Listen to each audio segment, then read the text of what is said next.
Nature, our mother, our peace. Nature empties your head of all thoughts. It creates free space. It's in these open spaces that we find ourselves. It's the best way to clear your head, get rid of negative thoughts, purify. Take a deep breath and calm your mind.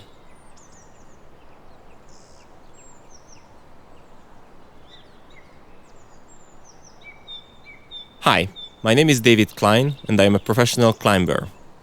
I have dedicated my whole life to nature. The mountains are my second home. I have been an active alpinist since the age of 13 and began my career in high-altitude mountain climbing in 1998. I climbed Annapurna and other 8,000-meter mountains without porters or supplementary oxygen. I have a long and complicated relationship with Everest. I have many memories, some beautiful, some unforgettable, some tragic. It is important to have the right gear if you want to enjoy nature to the fullest. The most important piece of gear is the backpack. Choosing the wrong backpack can have painful consequences. It's very important to always be sure about what you need and what you don't. Every time you pack, you should not forget the most important thing. You always have to carry the backpack yourself. Outer and inner pockets are an important part of each backpack. Put into the outer pockets all you need to have at your immediate disposal. Snow and rain in the mountains have caught me many times, but it's no obstacle because of the hidden rain cover at the bottom of the backpack. It's a normal part of being in nature. It protects your stuff from rain and snow. The most important part of the backpack is the back system.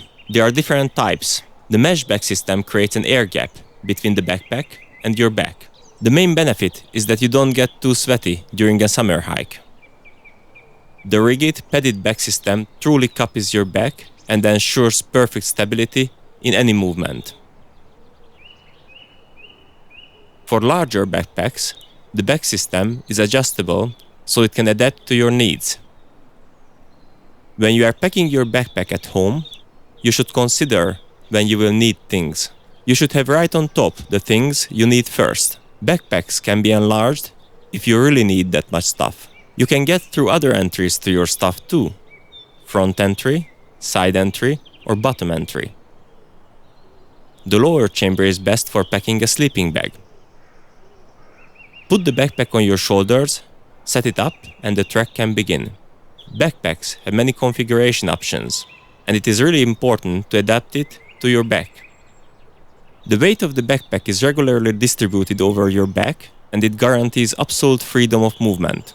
Each backpack is different, so choose according to your needs.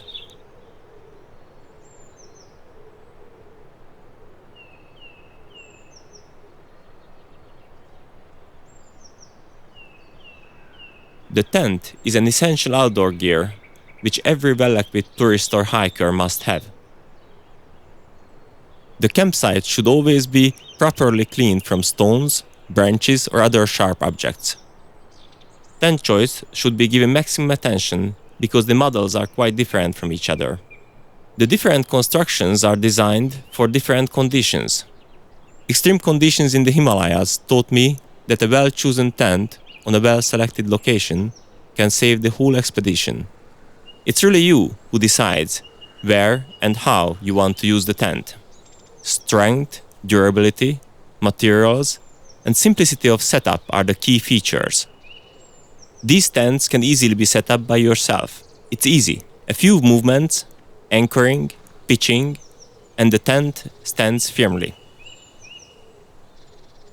I personally use a full range of tents during one expedition. Larger family tents are more comfortable at base camp. Smaller outdoor and expedition tents can handle the really extreme weather in the mountains. Ultralight tents are the right choice for the summit push when every gram matters. There's plenty of storage space inside. Storage pockets, lanyard, and a pocket to roll up the door. Keep your tent as open as possible to ventilate during the day preventing moisture condensation. Choose the right tent.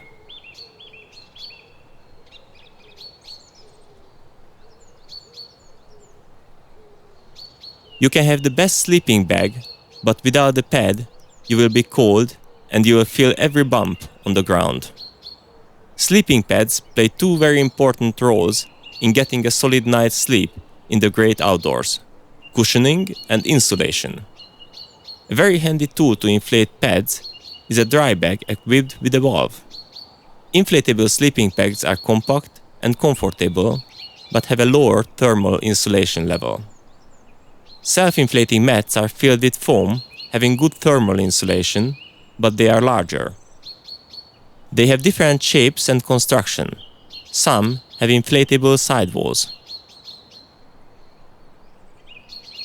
Choose your pad based on your priorities.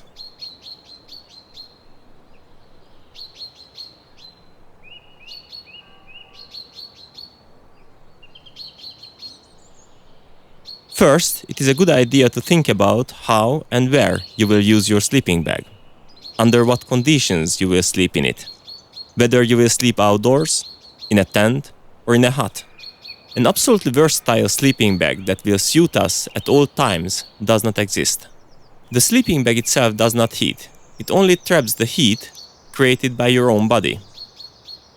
The most important parameters are the thermal comfort level and the filling material used. 3D flaps along the zipper prevents heat escaping from the bag. This handy improvement also prevents accidental zipper opening. Heat will no longer have a chance to sneak around the shoulders when you tighten the inner collar. No cold material touches your face, just soft fleece. Tighten the outer opening. Adjust the hood of the sleeping bag the same way you would tighten the hood of a jacket. Your feet slips into the 3D molded bottom so you can straighten them even in thick socks. You will be completely isolated from the external environment. Remember, you lose most of the heat through your head, so make sure to put on a cap. Each item can be used in a number of different ways. For example, you can use a rolled up jacket as a pillow. A stay in the mountains is beautiful, but challenging. A good night's sleep is important to feel refreshed and ready to face a new day. Falling asleep in nature is like falling asleep in the arms of the mother. Nature is truly our mother. This way is my way.